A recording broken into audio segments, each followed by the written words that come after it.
It's always the same idea in the sense that it's the stones that tell me what to do. And it's the first idea that I get that comes into my head that I go with. It's very, very intuitive. Don't know whether it's a talent, but I take it as such. I absolutely adore seeing when the stones come in and see which ones I really love and which ones I can pass by. I suppose it's partly my knowledge of history and the fact that I have spent a lot of time in museums, so that it comes automatically to me, my understanding of jewels. I can tell that this particular stone will make the most wonderful ring, or a pair of stones would make a wonderful matching pair of earrings. It's that kind of thing. My grandmother was a painter. She painted really, really well.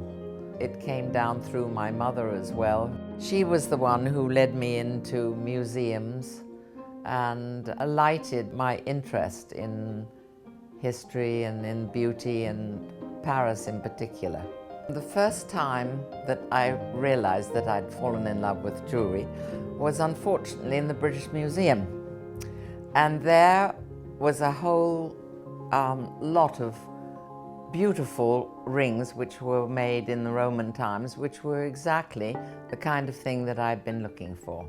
I realized I had to go and learn how to make it myself, and that was the only way I was ever going to have what I really wanted.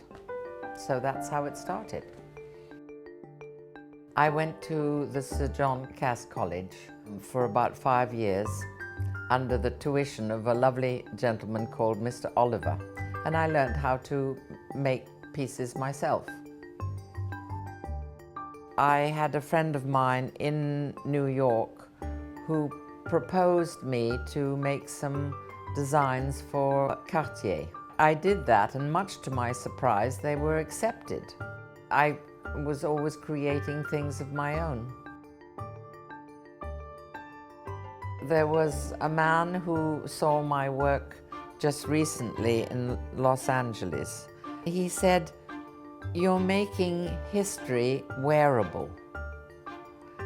And when I thought about it, of course, that's exactly what I'm doing on an unconscious level. It's not copies, but it's just the feel of history. The V&A has always been a tower of strength to me. When it was suggested that they have these ring and pin, I was really overcome with joy about that. I don't have things made abroad. You can't make a design and have it come out without some supervision. The very first rings that I made were the zodiac rings, basically. And I started off as making them in a drum shape, like that. And I very quickly learnt that that was all right for some people, but not all right for others, and that they wanted to have a tapered one. So the tapered one was then created. This became the Templar ring. I called it the Templar ring because of the Knights Templar. This is a particularly lovely one where the enamel goes up and under. That is the skill of my enameler. They're all my babies. I love them all.